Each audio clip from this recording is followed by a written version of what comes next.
Donc, je suis David Holofen, je suis réalisateur et scénariste. J'ai réalisé 3 films. Le premier, c'était Nos retrouvailles en 2006. J'ai réalisé Loin des hommes en 2014. Et enfin Frères ennemis en 2018.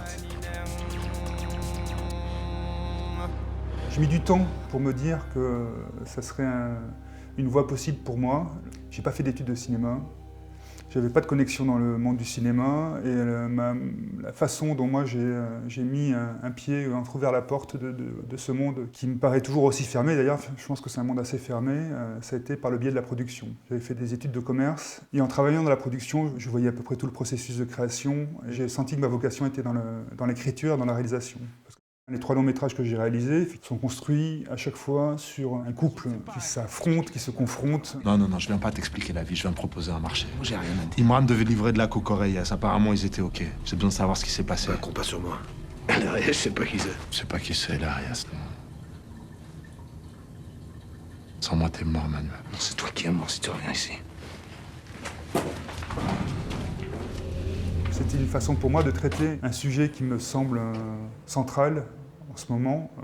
C'est la chute des modèles. Il me semble qu'on est dans un monde où c'est difficile d'y voir très clair parce qu'il y a un certain nombre de modèles, de représentations qui se sont effondrés, qui ont failli. Dans mon premier film, qui avait été soutenu par la Fondation Gann, Nos retrouvailles, c'est l'histoire d'un fils qui découvre que son père ne correspond pas à l'image qui s'était fait de lui. C'était en fait un fantasme et que le modèle s'avère défaillant et décevant.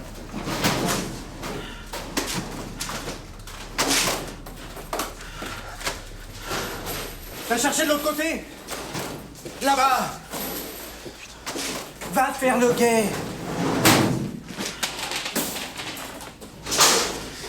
J'aime bien, moi, utiliser la forme comme le film noir pour Frères ennemis, je dirais le western pour Loin des hommes, ou dans le cas de Nos retrouvailles, c'est une comédie dramatique, c'est un drame familial. Tout ça sont des formes différentes, mais c'est une façon de traiter de façon plus spectaculaire, plus extérieure, des problématiques intimes.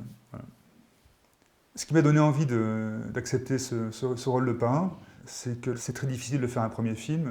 C'est vraiment un moment de fragilité, on a l'impression que le film ne se fera jamais. Et je trouve que c'est vraiment un mécénat qui est bien organisé, qui est bien dirigé vers des premiers, deuxièmes films, qui sont peut-être les films les plus difficiles à faire. Et dans mon cas, je me souviens que ça avait été une très bonne nouvelle et un motif d'espoir. Voilà. Évidemment, ça ne finance pas tout, loin s'en faut, mais ça contribue, je trouve, à ouvrir un tout petit peu ce monde du cinéma. On est dans un moment qui est extrêmement favorable pour les plateformes, pour les séries télé, beaucoup moins favorable pour le cinéma tout court, pour le cinéma d'auteur. Et peut-être le risque de cette situation, c'est que la production audiovisuelle, la production d'images soit toujours aussi importante en quantité, mais qu'elle s'attache moins à la singularité, et peut-être plus à d'autres critères comme l'efficacité. Donc je pense, mais je suis loin d'être le seul là-dessus, qu'il y a quelque chose à préserver. Au-delà de la simple protection des salles et du cinéma d'auteur et du cinéma tout court, c'est effectivement qu'il continue à avoir une place importante pour les regards les plus singuliers possibles.